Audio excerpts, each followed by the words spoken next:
مين؟ احنا جيرانك الجداد. يا اهلا وسهلا، نورتونا. ميرسي يا أستاذ. انا جدو زيكو، اشهر واحد في المنطقة، واي حاجة عايزينها هتلاقوها عندي. بجد؟ طب كويس، احنا عايزين نقاش عشان يدهن لنا الشقة. والله عيب. ليه؟ في إيه؟ عشان بتسألوا على نقاش وانا موجود. ما احنا مش عارفين يا جدو زيكو. ده انا جد ابويا، جاره بقى، ابن عم مراته، جوزها كان خاله نقاش، كان اشهر نقاش في مصر، هو اللي دهن الهوا دوكو. دهنه لونه إيه؟ دهنوا لونه ايه؟ احمر دم غزال.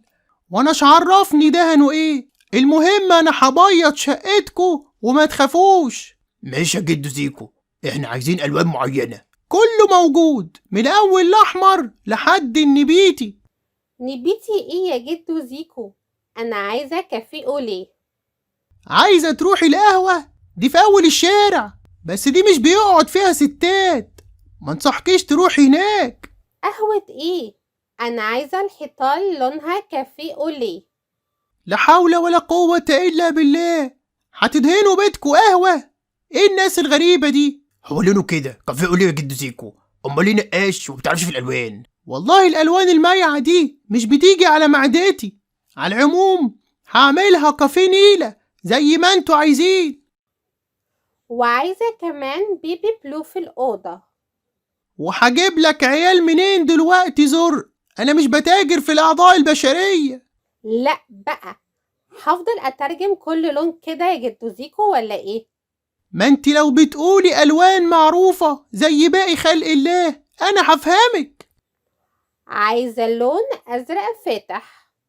سهلة، هعملك قهوة واجيبلك عيال زرق في أوضة النوم وربنا يستر.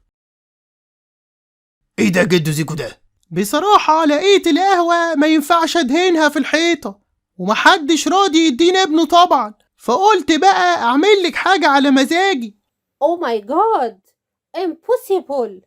اكيد متفاجئين من جمال الشقة. متفاجئين لدرجة ان انا عايز اعلقك في السقف مكان النجفة. لا يا ابني، ولا صحتي ولا لياقتي يسمحولي بالشقلباز ده.